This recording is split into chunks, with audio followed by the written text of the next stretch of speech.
జై శ్రీకృష్ణ. మనం ఇవాళ రుక్మిణీమాత పుస్తకంలో 19th చాప్టర్లోకి వచ్చాము.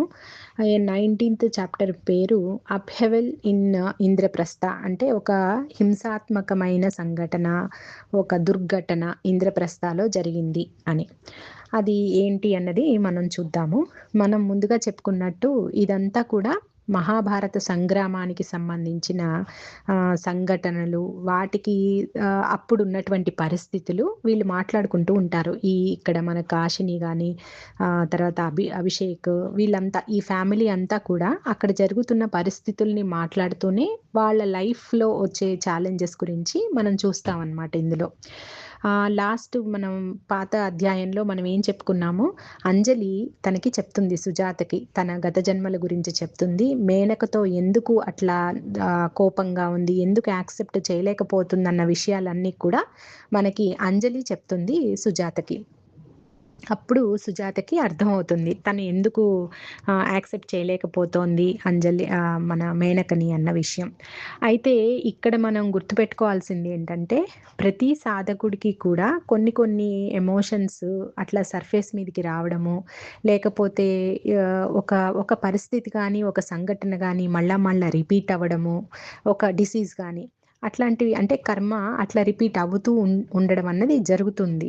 అది మనము సాధన కొంచెం బాగా డీప్‌గా చేసినప్పుడు, మనం దానికి ఎందుకు కాజ్ ఏంటి అన్నది మనకు అర్థమవుతుందనమాట. అందుకనే చూడండి, కొన్ని కొన్ని సార్లు మనకి గత జన్మలు కూడా రివీల్ అవ్వడం అలాంటివి మనం చూస్తూ ఉంటాం. ముఖ్యంగా చాలామంది అంటూ ఉంటారు, గతంతో పని అవసరం లేదు కదా, ఇప్పుడు వర్తమానంలో మనము మనల్ని సరిదిద్దుకుంటే చాలు కదా అని.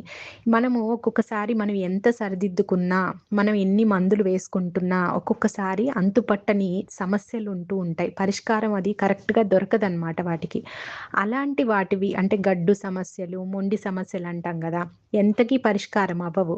అది మనకి రిలేషన్‌షిప్ సమస్య అయ్యుండొచ్చు, హెల్త్ సమస్య అయ్యుండొచ్చు, ఆర్థిక సమస్య. ఏ సమస్య అయినా ఒక సాధకుడికి అది పదే పదే ఇబ్బంది పెడుతోంది అంటే, అది దాని రూట్ ఇంకెక్కడో ఉన్నట్టు దాన్ని మనం అర్థం చేసుకోవచ్చు. అందుకనే చూడండి, డాక్టర్ దగ్గరికెళ్ళినా కూడా మనము కేస్ హిస్టరీ అడుగుతాం గదా, అంటే పాత హిస్టరీ ఏంటి అని అడుగుతాం. డైరెక్ట్‌గా మనం మెడిసిన్ ఇవ్వం కదా డాక్టర్, జనరల్‌గా. అంటే మనము ముందు హిస్టరీ అడుగుతాం పేషెంట్‌ని.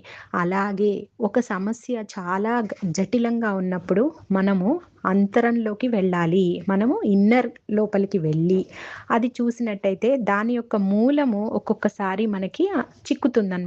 ఎక్కడుంది మూలం అన్నది మనకు అర్థమవుతుంది. అప్పుడు మనం సొల్యూషను చాలా ఈజీగా జరుగుతుంది. అందుకని గత జన్మ ఇక్కడ అవసరమైంది. అది ఎవరికి అవసరమవుతుంది అంటే, ఆ యొక్క సోల్ యొక్క జర్నీలో ఆ సాధకునికి కొంతమందికి అది అవసరం పడొచ్చు, కొంతమందికి అవసరం పడకపోవచ్చు కూడా. అందరికీ ఒకటేలాగా గత జన్మ కంపల్సరీ తెలుసుకోవాలనో, లేకపోతే అట్లా రివీల్ అయితే మంచిది కదా అనో చెప్పలేము. అది ఆ సాధకుడి యొక్క సాధనా దశని బట్టి ఉంటుంది. వాడికి నిజంగా అవసరమైతే పరమాత్మ లేదా వాళ్ళ మాస్టర్స్ అనేవాళ్ళు వాళ్ళే రివీల్ చేస్తుంటారనమాట. ఏదో ఒక రకంగా మనకి అది చెప్తారు. ఇగో ఇక్కడ జరిగింది ప్రాబ్లము, ఇక్కడ ఉంది అని. ఎప్పుడైతే ప్రాబ్లము అంటే ఎక్కడ అన్నది మనకు తెలిసిందో, అప్పుడు మనము ఆటోమేటిక్‌గా మనము వర్కౌట్ చేయొచ్చనమాట. ఓహో! ఇక్కడుంది, మనం ఇలా చేయాలి అన్నది. ఇది ధ్యానంలో, అంటే ధ్యానం గానీ, ఏదైనా సాధన చేసేవారు వాళ్ళకి ఇది జనరల్‌గా అనుభవంలోకి వస్తూనే ఉంటుంది. అందుకని గతం తెలుసుకోవాలి. అంతేగాని గతాన్ని కంపల్సరీగా తెలుసుకోవాలని గాదు, గతంలోనే ఉండాలని కూడా కాదు. ఇప్పుడిక్కడ సుజాత తనకి తెలియట్లేదు. తనకి అది అర్థం అవ్వలేదు. మేనకతో ఎందుకు అంత కష్టంగా ఉంది? ఎందుకు తను యాక్సెప్ట్ చేయలేకపోతుంది? అన్నోన్ రీజన్ ఏం లేదు. అందుకని తను అక్కడ వెనక్కి వెళ్ళి వాళ్ళు చెప్పవలసొచ్చింది. అంజలి గాని, మాత గాని అందుకని చెప్పవలసొచ్చింది. ఇది సాల్వ్ చేసుకోవాల్సిన టైము. కాబట్టి తనకది రివీల్ అయింది. అందుకనే మన గత జన్మలు కూడా ఒకవేళ రివీల్ అవుతే మనం భయపడటం గానీ, గిల్టీ గానీ పొందకుండా, అందులో ఏంటి అన్నది ఒకసారి మనం చూసుకొని ముందుకెళ్ళాలన్నమాట. ఇది జనరల్‌గా కామన్‌గా అందరికీ జరుగుతున్నాయి. ఇప్పుడు మెడిటేటర్స్ అందరికీ ఇది ఎక్స్‌పీరియన్స్‌లో ఉన్న విషయమే. అయితే ఇప్పుడు మనం కథలోకొద్దాము. అక్కడ మనకి సుజాతకి తనకి తెలిసిపోయింది. తన యొక్క ఆ యొక్క పరిష్కరింపబడని కోపం ఏదైతే ఉందో, అది తన ఆత్మని చుట్టుకొని ఉంది అని తను తెలుసుకుంది. అందువల్లనే తను మేనకతోటి అలా కొంచెం రిలేషన్ ప్రాబ్లమ్‌లో ఉంది. అట్లనే తన తల్లితోటి ఇప్పుడు తల్లిని గూడా ద్వేషిస్తోంది గదా! మేనకేమో అప్పుడు తల్లి. ఇప్పుడు తల్లిని అంటే ఆ తల్లి రోల్ ఏదైతే తన బంధం ఎంత ఉండాలో అక్కడ ప్రాబ్లమ్ వచ్చింది కాబట్టి, అది ఆ బీజం అక్కడ పడింది గాబట్టి, అది ఇప్పుడు గూడా కొనసాగిందనమాట. ఇది అర్థమవుతుంది సుజాతకి. అప్పుడు తను అనుకుంటుంది. అప్పుడు తను అంతర్పరివర్తన చెందుతుంది. తను ఆత్మ విచారణ చేసుకుంటుంది. కాదు, నేను దీన్ని నేను వదిలించేసుకోవాలి. లెట్ గో చేయాలి. నేనిది వదిలిపెట్టాలి అన్నది తనకప్పుడు రియలైజేషన్ ఒస్తుంది. చూసారా మరి? తను గతం తెలుసుకోవడం వల్ల అప్పటి వరకు లేని భావన సడెన్‌గా తనలో వచ్చింది. ఇదే జరుగుతుందనమాట. ప్రాబ్లమ్ మనకి తెలిసినప్పుడు మనకి సొల్యూషన్ ఏం చేయాలన్నది అర్థమవుతుంది. అయితే తనకది అర్థమవుతుంది. సరే ఇంటికొస్తుంది. ఇంటికొచ్చిన తర్వాత అంబ మళ్ళీ వాళ్ళిద్దరూ ఎవరు మేనకాను తను మన సుజాత కలవడానికి అంటే తననుకుంటుంది. అమ్మో! ఎలా రిసీవ్ చేసుకుంటుందో, నేను సరిగా మంచిగా నేను ఉండగలుగుతానా లేదా? ఇన్ని రోజులు నేను కోపంగా ఉన్నా, ఇప్పుడు ఒక్కసారే నేను ఇలా ఉంటే అసలు ఉండగలుగుతానా? చూడటానికి అదంత బాగా అనిపిచ్చదు కదా! అట్లా తను రకరకాలుగా అనుకుంటుంది. ఈలోపు తను ఇంటికొచ్చేటప్పటికి అంబ అక్కడ ఉంటుందనమాట. సరే అంబతో మాట్లాడుతుంది ఫస్ట్. అంబనడుగుతుంది. అంటే ఈ అంబకి తెలుసు. తను మాతని కలిసొచ్చింది అని చెప్పి అంబకి అర్థమవుతుందనమాట. వీళ్ళిద్దరూ కొద్ది కొద్దిగా స్నేహంగా ఉంటూ ఉంటారు. మేనకాను మన సుజాత. అయితే సుజాతకి అంత కష్టం అవ్వదు. మేనకతో ఉండడము అనుకున్న దానికన్నా ఇంకా తొందరగానే కలిసిపోతారు. అది మరి మాత బ్లెస్సింగ్ గదా! మాత ఎందుకు రివీల్ చేశారు? అదంతా సరిజేయడానికే గదా! అట్లనే తనలో గూడా పరివర్తనొచ్చింది. కాబట్టి ఆ 2 యాడ్ అయ్యి తనకెక్కువ టైం పట్టదు. మేనకతో బాండ్ మంచిగా చేసుకోవడం కోసం. ఇద్దరు చక్కగా అన్యోన్యంగానే ఉంటారు. వదిన, మరదళ్ళు ఇద్దరు చక్కగా ఉంటారనమాట. అప్పుడు ఒక రోజున అంబొచ్చినప్పుడు అంబతో అంటుందనమాట. "నీకు తెలుసా? నాకు క్షమించే గుణం లేదని నీకేమైనా తెలుసా?" అంటుంది. అంటే నేనిలాంటి దాన్నని నువ్వెప్పుడన్నా అనుకున్నావా? అని అడుగుతుందనమాట. అప్పుడు తను అంటే తనకు కొంచెం సిగ్గుగా ఉంటుంది. ఎందుకంటే తను ఇన్ని రోజులు అట్లా బిహేవ్ చేసింది గదా! అందుకని సుజాత తన ఫ్రెండ్ గాబట్టి అంబని అడుగుతుంది. "చూసావా? నాకు ఇలా క్షమించే గుణం లేదు. నీకు కూడా అర్థమైందా అది అంటే నువ్వెప్పుడన్నా అలా అనుకున్నావా?" అంటే అప్పుడు అంబ అంటుంది, "నేనలా అనుకోలేదు కానీ నువ్వు చాలా మొండిదానివి" అంటుంది అంబ. "నువ్వు ఆ మొండితనం మాత్రం నీలో ఉంది" అంటుంది. "ఆ! అవును. కరెక్టే. మా అమ్మ కూడా అట్లనే అంటూ ఉండేది" అని వాళ్ళ అమ్మని గుర్తు చేసుకుంటుంది సుజాత.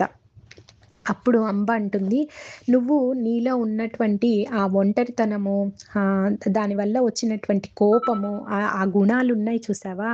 ఆ గుణాల్ని నీకు నువ్వు క్షమించుకో. గిల్టీనెస్ పెట్టుకోవద్దు. అయ్యో! నేనిలా ఉన్నానే అని పెట్టుకోవద్దట్లా. నిన్ను నువ్వు క్షమించుకో ఫస్ట్. నిన్ను నువ్వు యాక్సెప్ట్ చేసుకో. చూడు అప్పుడు నువ్వు మీ అమ్మని కూడా నువ్వు క్షమించగలిగావు. క్షమించగలుగుతావు ఎప్పటికి ఇంక నువ్వు దాన్ని మళ్ళీ ఇంకొక థాట్ రాదనమాట నీకు. ఏ తల్లి కూడా పిల్లల్ని వదలాలని అనుకోదు కదా! నువ్వు కూడా ఈశాన్‌ని నువ్వు వదలాలనుకోలేదు కదా! మరి ఎందుకు పంపించావు ఈశాన్‌ని? పంపించావు గదా! వాడి భవిష్యత్తు కోసం. మరి అప్పుడు నువ్వు మిస్ అవ్వలేదా? నీ కొడుకుని మిస్ అయ్యావు గదా! అంటే తల్లి ఒక పిల్లల్ని పంపించేటప్పుడు ఉండే బాధ ఎలాంటిదో మరి నీకు అర్థమైందా? అని అంటుందనమాట. మాత నీకు దయాగుణం నేర్పించడానికి ఇవన్నీ చేస్తున్నారు అంటుంది. అప్పుడు తను సుజాత అంటుంది, "అందుకే ఈశాన్‌ని పంపించారా? పంపించుంటారా?" అని అంటుందనమాట.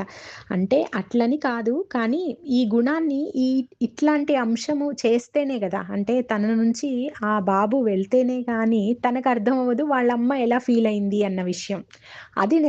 అది నేర్పించడం కోసం మాత ఇలాంటి సంఘటన జరిగి ఉండవచ్చు. మాత అందుకు పంపించి ఉండవచ్చు అని చెప్పి, "నువ్వెప్పుడు నీ వైపు నుంచే ఆలోచిస్తున్నావు. నాకు మా అమ్మ లేకపోబట్టి నాకిలా జరిగింది, నష్టం జరిగింది, ఇలా అని నువ్వనుకుంటున్నావు. మరి మీ అమ్మ గూడా పిల్లలనే కాదు గదా! ఆఖరికి మనవడిని అసలు చూడనే లేదు. ఆమెకొక మనవడున్నాడన్న విషయం మరి ఆమెకి తెలియనే తెలీదు. మరి ఆమె గూడా కోల్పోయింది గదా! ఎంతో కొంత" అని చెప్పి తనంటుంది. అప్పుడు సుజాత అంటుంది, "అవునవును. ఎప్పుడు నేను నా వైపు నుంచే ఆలోచిస్తుండేదాన్ని. మా అమ్మ కూడా ఇలాగే బాధపడి ఉండి ఉండవచ్చు అని చెప్పి తనంటుంది. అప్పుడు అమ్మ అంటుంది, "ఎప్పుడూ ఒక విషయాన్ని మనము మన దృష్టికోణంలోనే చూస్తాము. అవతలి వాళ్ళ దృష్టికోణం నుంచి కూడా చూసినప్పుడే మనలో ఆ దయాగుణం మేల్కొంటుంది. మరి మాత నేర్పించేదంతా అదే" అని చెప్పి తనంటుందనమాట. అప్పుడు సుజాత గుర్తు చేసుకుంటుంది. మా అమ్మ చాలా సార్లు నాకు కల్లో కనపడేది. కనపడినప్పుడల్లా నేను ఆమెను చూడకుండా వెనక్కి తిరిగి నుంచునేదాన్ని ఏడుస్తూ. ఆమేమో అలా వెళ్ళిపోయేదింకా. అట్లా జరుగుతూ ఉండేది. నేను ఆమెని కలలో కూడా యాక్సెప్ట్ చేయలేదు అన్నట్టుగా చెప్తుంది. మళ్ళీ అంటుంది, "ఈ జన్మలో గనక మళ్ళీ మా అమ్మ నాకెదురైతే, మా అమ్మ మళ్ళీ నా లైఫ్‌లోకొస్తే తనని సంపూర్తిగా నేను అంగీకరిస్తాను. నేను ఆమెని చాలా బాగా చూసుకుంటాను" అని చెప్పి తనంటుందనమాట. అప్పుడు అంబ అంటుంది, "అవును, సరే, నువ్విప్పుడు మేనకతో బాంధవ్యంలో దయాగుణాన్ని నువ్వు అలవరుచుకో. ఈ బంధంలోనే నీకు దయ అనేది అలవాటవుతుంది" అని చెప్పి తనంటుందనమాట.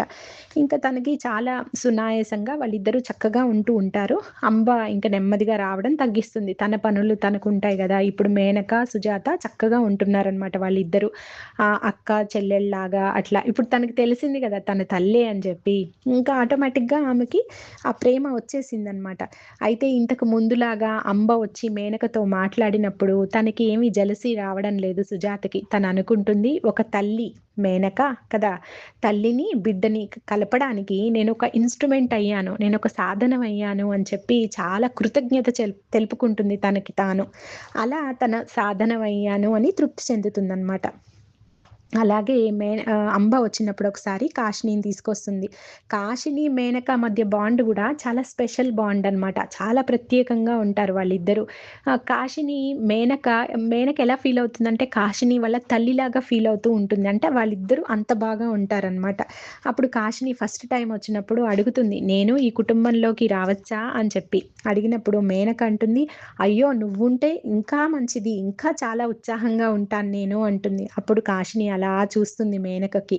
అప్పుడు సుజాత అనుకుంటుంది, ఏంటి వీళ్ళిద్దరి మధ్య కూడా ఏదో స్పెషల్ బాండ్ ఉంది. ఈసారెళ్ళినప్పుడు అంజలిని అడగాలి అని అనుకుంటుందనమాట. ఆ! అదే అయిన తర్వాత వాళ్ళలా కలిసిమెలిసి ఉంటూ ఉంటారు. ఈ మేనక వాళ్ళ ఇంటికి వెనకాల మేనకకి మాత అంటే చాలా ఇష్టం. లక్ష్మీదేవి అంటే చాలా ఇష్టం అనమాట. లక్ష్మీదేవిని పెట్టి చిన్న మందిరంలాగా చేసుకుంటూ ఉంటుంది. వీళ్ళిద్దరూ కూడా అక్కడ కూర్చొని మాట్లాడుకుంటూ ఉంటారు. సుజాతను, మేనక. వీళ్ళిద్దరూ పాటలు మేనక ఎక్కువ ఈ చాంటింగ్ చేస్తూ ఉంటుంది. శ్లోకాసు అవన్నీ పాట పాడుతూ ఉంటుంది. సుజాత అలా కూర్చొని కళ్ళు మూసుకొని మాతని అలా ప్రే చేస్తూ ఉంటారనమాట వాళ్ళిద్దరూ.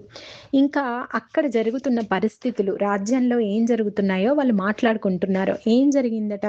శిశుపాలుడిని కృష్ణుడు ఆ రాజసూయ యాగానికి వెళ్ళి చంపేశాడు అన్న వార్త రాజ్యంలో పూర్తి గాలిలాగా మొత్తం అందరికీ వ్యాపించేసింది. అలా చంపడం ఏంటి?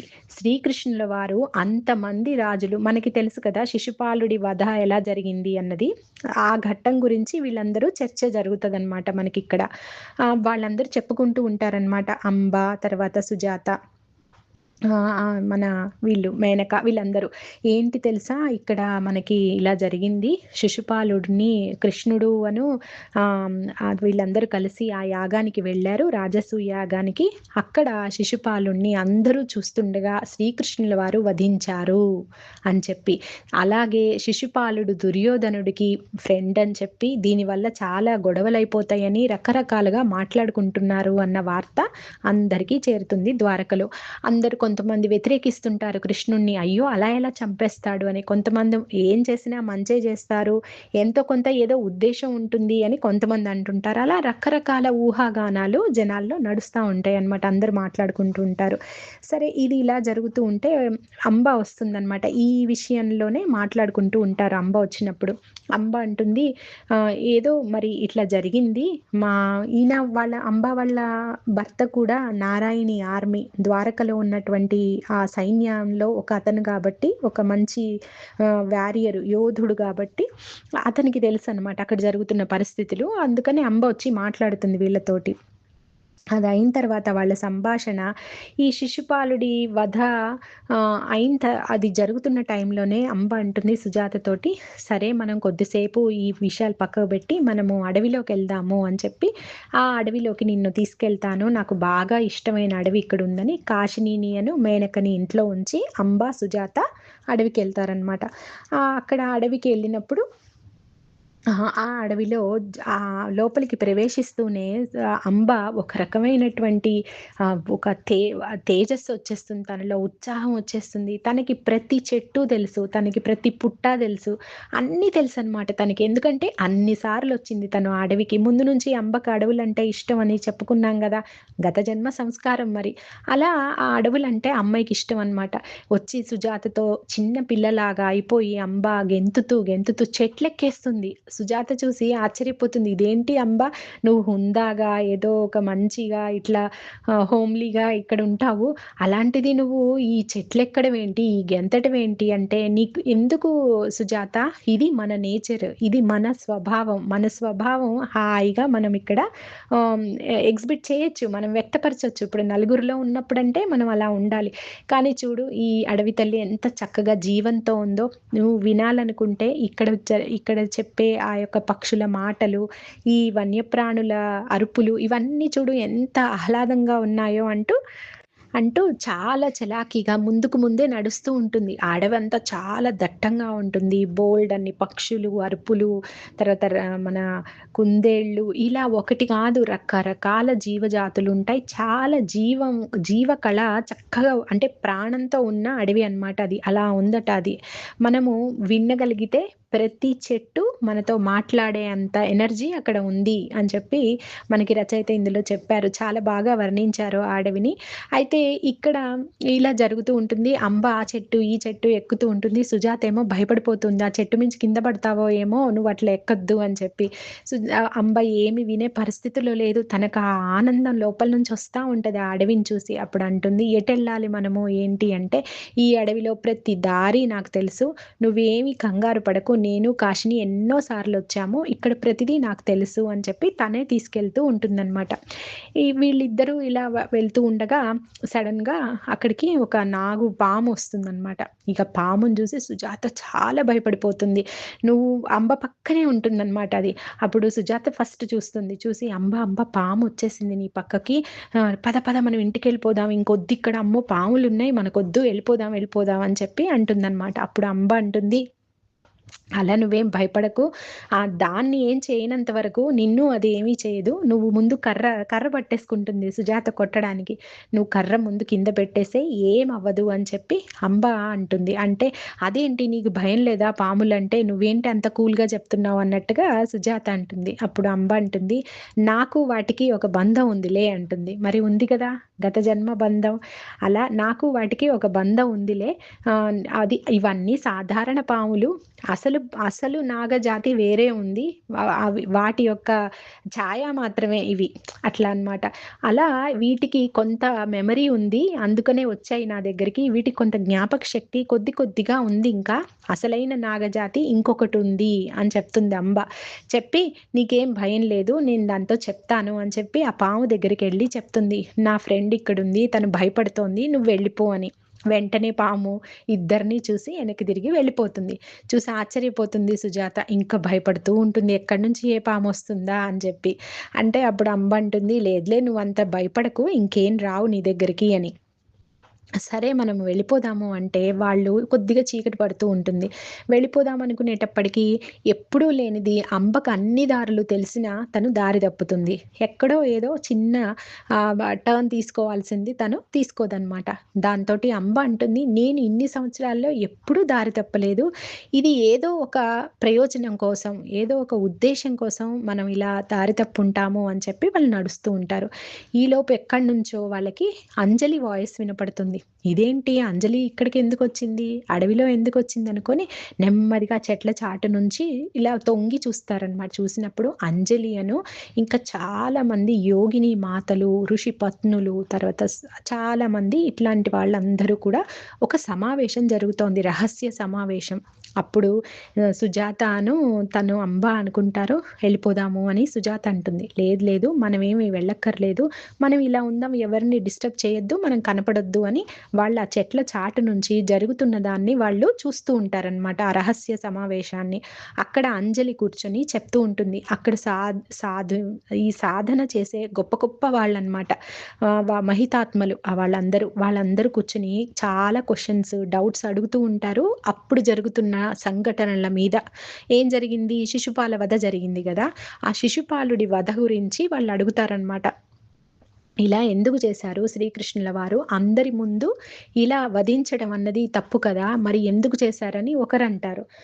ఇంకొకరేమో కృష్ణుడు ఏదో ఉద్దేశంతో చేశారు. ఆ ఉద్దేశం మీరు చెప్పగలరా? అని ఇలా రకరకాల క్వెషన్‌లు అంజలిని అడుగుతారనమాట. అప్పుడు అంజలి శిశుపాల వధ గురించిన సమాచారాన్ని అక్కడున్న వాళ్ళకి ఇస్తారనమాట. అది ఏంటి? అది మనందరికీ తెలిసిందే. నేను ఊరికే క్లుప్తంగా చెప్తాను. శిశుపాలుడు అంజలి చెప్పిందే ఇది కూడా అందులో మనకి మామూలుగా మన ఇతిహాసంలో ఉన్నదే. అయితే శిశుపాల వధ ఎందుకు జరిగింది అంటే, శిశుపాలుడు మనకి తెలిసినట్టుగానే విజయుల్లో జయుడనమాట. వాళ్ళకి మనకు తెలుసు గదా! బ్రహ్మ మానస పుత్రులు నలుగురు. వాళ్ళ యొక్క శాపం వలన ఈ జయ అనే అతను 3 సార్లు భూమి మీద జన్మించాల్సి వచ్చింది. మిగతా అప్పుడు ఏం జరుగుతోంది? ఈ 3 సారలలో ఫస్ట్‌ది అతను హిరణ్యకశిపుడిగా ఆ రాక్షసుడిగా పుట్టాడనమాట. ఆ పుట్టినప్పుడు ఒకసారి వధ జరిగింది. ఆయన నరసింహస్వామి వచ్చి చంపడం అదంతా మనకు తెలుసు. తర్వాత రెండోసారేమో రావణాసురుడిగా వచ్చాడు. అప్పుడు రాములు వారు చంపేశారు. ఇప్పుడు శిశుపాలుడిగా వచ్చారు. సో, ఈ 3 ఆయన జన్మలనమాట. అయితే ప్రతి జన్మలోనూ చంపిన తర్వాత చంపడము నారాయణుడు చంపుతున్నట్టుగా మనకి తెలుస్తున్నా, చనిపోయిన తర్వాత జరిగే కార్యక్రమం ఏదైతే ఉందో, అంటే ఆ ఆత్మని ఉద్ధరించటం గానీ, ఆత్మ చేసినటువంటి పనుల్ని చూపిస్తూ దానిలో ఒక పరివర్తన తీసుకురావడం గానీ, మళ్ళీ జన్మకి వెళ్ళేటప్పుడు ఇది ఇక్కడ చేసిన ఈ జన్మలో చేసినటువంటి కర్మలని తటస్థీకరించటం, న్యూట్రలైజ్ చేయడం గానీ, ఈ పనంతా కూడా ఎవరిది అంటే శక్తిది. ఆ శక్తి స్వరూపానిది. అంటే అప్పుడు మన రుక్మిణీమాత ఇప్పుడు శిశుపాలుడిగా ఆయన చంపినప్పుడు ఆ బాధ్యత తీసుకున్నారు. రావణాసురుడిగా ఆయన చనిపోయినప్పుడు గూడా సీతామాత ఆ బాధ్యత తీసుకున్నారు. అంతకుముందు హిరణ్యకశిపుడప్పుడు కూడా మాత తీసుకున్నారు. మాత ఏం చేశారట హిరణ్యకశిపుడిగా ఉన్నప్పుడు ఆయన యొక్క ఆ స్పిరిట్ తీసుకువెళ్ళి ఆత్మని మన పార్వతీ అమ్మ దగ్గర కూర్చోబెడతారనమాట. కూర్చోబెట్టినప్పుడు ఆయన బయటికి రాగానే ఆ సోలు తను ఏదైతే బిల్డ్ చేశారో అంటే ఒక క్రోధాన్ని, ఒక పొగరుని, ఒక రకమైనటువంటి అహంకారాన్ని ఆ యొక్క ప్రపంచంలో ఆ ఆత్మ ఇరుక్కుంది. తాను ఏ ప్రపంచంలో అయితే సృష్టించిందో మాయా ప్రపంచంలోనే ఈ ఆత్మ ఇరుక్కొనుంటుంది. ఇంకా ముందుకు వెళ్ళలేదు. దాన్నే మనము స్లీప్ అంటాము. అక్కడ వాళ్ళు వివరించిందేంటంటే, ఒక మత్తులో ఉండిపోతుంది కొన్ని వందల సంవత్సరాలు, వేల సంవత్సరాలు గూడా. అందుకని మాత ఏం జేస్తారంటే, పార్వతీ మాత, తర్వాత మన ముగ్గురు అక్కడ ఉంటారనమాట. ఒక గుహ లాంటి దాంట్లో విశ్వానికి ఆవల. అక్కడ వాళ్ళు ఈయనకి చెప్తారనమాట. ఇలా ఉండాలి నెక్స్ట్ జన్మ నువ్వు ఇంగో ఇన్ని చేశావు, ఇలా ఉంది, ఇలా ఉందని ఆయనకన్నీ చెప్తారు. అప్పుడు హిరణ్యకశిపుడు చేసిన తర్వాత ఆయన కర్మలు అవన్నీ ఏవైతే ఉన్నాయో కొంత ఆయన న్యూట్రలైజ్ చేసుకున్నాడు కర్మని. కానీ తర్వాత ఏమైందంటే చాలా విపరీతమైన ధ్యానం చేశాడనమాట మహాదేవుడి గురించి ఆ పార్వతీమాత ముందు. అప్పుడు ఆ ధ్యానంతోటే చాలా కర్మలు ఆయన పోగొట్టుకున్నాడు. కానీ రావణాసురుడిగా ఎప్పుడైతే పుట్టాడో అప్పుడు ఆయన పాత కర్మలేం లేవు. కానీ అప్పుడు చేసిన కర్మలున్నాయి మళ్ళీ. మళ్ళీ రావణాసురుడిగా మళ్ళీ అదే అహంకారంలో ఈసారి కొత్తగా ఆయనలో మోహం ప్రవేశించింది. లస్ట్ ప్రవేశించింది. రావణాసురుడిగా వచ్చినప్పుడు కొత్తదొచ్చింది. భర్త తీసుకున్నప్పుడల్లా కొత్త కర్మ వస్తూనే ఉంటది. కొత్త ఎమోషన్ వస్తూనే ఉంటది. అలాగే ఆయనలో గూడా అలా వచ్చిందనమాట. వీటన్నిటిని మళ్ళీ సీతామాత చనిపోయిన తర్వాత మళ్ళీ అతన్ని తీసుకెళ్ళి పార్వతీమాత దగ్గర కూర్చోబెట్టి అతని చేత మళ్ళీ కొన్ని రకాల క్రియలు చేయిస్తారనమాట. చేయించినప్పుడు ఆయన యొక్క ఎనర్జీస్ కానీ, ఆయన యొక్క పవర్స్ గానీ చాలా వరకు తగ్గించిన తర్వాత అతను హ్యూమన్ ఫార్మ్‌లో శిశుపాలుడిగా వస్తాడు. అయినా గూడా ఇక్కడ మళ్ళీ అదే ప్రైడ్, ఆ యొక్క అహంకారము, ఆ యొక్క గర్వము అన్నది క్యారీ అవుతూనే ఉంది ఆ సోల్‌తో పాటు. అప్పుడు శిశుపాలుడిగా అతను వచ్చిన తర్వాత గూడా మనకి తెలుసు శ్రీకృష్ణుల వారందరి ముందు ఇలాగ చంపడము. అయితే ఆ చంపుతున్నప్పుడు రుక్మిణీ మాత, అంజలి అక్కడే ఉన్నారని, అంజలి రుక్మిణీ మాత ఏం చేశారో అంటే ఆమె లాస్ట్ చివరన కూర్చోవడము, సత్యభామని ముందుకి నడిపించడం అంటే ఆమె ఉండేలాగా ఆ కార్యక్రమంలో ఎనకాల ఎక్కడో రుక్మిణీ మాత కూర్చొని తను ధ్యాన స్థితిలో నిమగ్నమవుతారు. అంజలి ఏమో రుక్మిణీ మాత యొక్క దేహాన్ని కాపలా కాస్తూ ఉంటుంది. అప్పుడు తాను లోపల నుంచి బయటకొచ్చేస్తారు. ఆ యొక్క శిశుపాలుడి యొక్క ఆత్మని కూడా తీసుకొని విశ్వాంతరాళాల అవతల ఉన్నటువంటి ఆ పార్వతీ అమ్మ దగ్గరికి తీసుకెళ్తారు. తీసుకెళ్ళి అక్కడ అతన్ని కూర్చోబెట్టి అతనికి కొన్ని క్రియలు చేపిస్తారనమాట. ఈ కర్మల నుంచి రిలీజ్ చేపిచ్చారు. చాలా వరకు ఆ యొక్క కర్మలు, ఆ యొక్క అతని యొక్క భావాలు వీటన్నిటి నుంచి కూడా మాత రిలీజ్ చేపించారు. అతన్ని వదిలించబడ్డాయి అన్నమాట ఆ ఎమోషన్స్ అన్నీ. అంత ప్రేమ ఉంటుంది రాక్షసుడైనా చాలా వరకు. సీతామాత గూడా లంక వెళ్ళడానికి కూడా కారణం అదే. చాలా వరకు కొత్త కర్మలు అతనికి అంటకుండా ఉండడం కోసం తన ఎనర్జీ అంటే మాత ఎనర్జీ అక్కడ ఉందన్నమాట లంకలో. దానివల్ల ఏమవుతుందంటే ఆల్రెడీ మన నారాయణుడు చాలా రకాల లోకాల్ని నిర్మించారు. వాటి యొక్క సమతుల్యత దెబ్బతినకుండా తానే ఆ మాయాలోకం రావణుడి యొక్క ఇల్యూజన్‌లోకి ఆ మాత వెళ్ళవలసి వచ్చింది. మనం ఇది సీతాయనంలో చదువుకున్నాం గదా! అట్లా అంటే ఆ ప్రేమ జూడండి. మళ్ళీ ఆ 3 జన్మలు తర్వాత మళ్ళీ ఆయన వెళ్ళిపోతాడు. వైకుంఠ ప్రాప్తి జరుగుతుంది. ఈ స్టోరీ అంతా గూడా అంజలి వాళ్ళకి చెప్తుంది. అప్పుడు వాళ్ళు అడుగుతారు, "అమ్మో! శిశుపాలుడే రావణుడా?" అని చెప్పి వాళ్ళు అడుగుతారు. అవును. ప్రతిదానికి శ్రీకృష్ణుల వారు చేస్తున్న ప్రతిదానికి ఒక కారణం ఉంటుంది అని. అప్పుడు వాళ్ళంటారు, "మరి తర్వాత ఏం జరగబోతుంది?" అని చెప్పి. అప్పుడు అంజలి చెప్తుంది, "తర్వాత జరిగేదాన్ని మనం కాలానికి వదిలేద్దాం. ఇంకా చాలా ఉన్నాయి విచ్చుకోవాల్సిన అంటే అన్‌ఫోల్డ్ అవ్వవలసిన కొన్ని విషయాలున్నాయి. అవి టైంతో అవి విచ్చుకుంటాయి, అన్‌ఫోల్డ్ అవుతాయి. అంటే అప్పుడు మాత్రమే మనకు తెలుస్తుంది" అన్నట్టుగా తను చెప్తుంది. ఈ విధంగా సమావేశం ముగుస్తుంది. ఈ సమావేశం అంతా వీళ్ళిద్దరూ చూస్తారు. అయితే అంజలి ఇంకొక గొప్ప విషయం చెప్తుంది. ఏంటి అంటే రుక్మిణీ మాత ఇక్కడ ఉన్నారు రుక్మిణిగా. తర్వాత అక్కడ ఉన్నారు పార్వతీమాత దగ్గర అతనికి కొన్ని రకాల క్రియలు నేర్పిస్తూ, ధ్యానం నేర్పిస్తూ ఆ గుహలోనూ ఉన్నారు. ఇక్కడ ఉన్నారు. అంటూ సమావేశంలో కూడా ఉన్నారు అంటుంది. అంటే అక్కడికి కూడా రుక్మిణీ మాత వచ్చారనమాట అప్పుడు. అలా రకరకాల ప్లేసుల్లో, రకరకాల రూపాల్లో మాత వ్యక్తమవుతున్నారు. మాతే గాదు స్వామి గూడా. ఇలా వ్యక్తమవుతున్నారు అని చెప్పి వాళ్ళ యొక్క అనంత తత్వాన్ని తను వివరిస్తుందనమాట. నేను చూశాను అని చెప్పి అంజలి చెప్తుంది ఇక్కడ ఉన్న వాళ్ళందరికీ ఆ రహస్య సమావేశం. ఇది అంబ తర్వాత సుజాత చూస్తారు. చూసిన తర్వాత నెమ్మదిగా చీకటి పడిపోతుంది. ఇంకా ఎలా వెళ్ళాలి అనుకుంటే ఒక సన్నటి కాంతి రేఖ వాళ్ళకి ఒక దారి చూపుతూ వాళ్ళకి వెళ్తూ ఉంటుందన్నమాట. అలా వాళ్ళు దారి వెంట మళ్ళీ వెళ్ళిపోతారు. ఆ కాంతి రేఖ మాతనే పంపించారు అని చెప్పి వాళ్ళనుకుంటారు. ఈ విధంగా ఈ అధ్యాయం ముగిసింది. తర్వాత మళ్ళీ చూద్దాం. జై శ్రీకృష్ణ.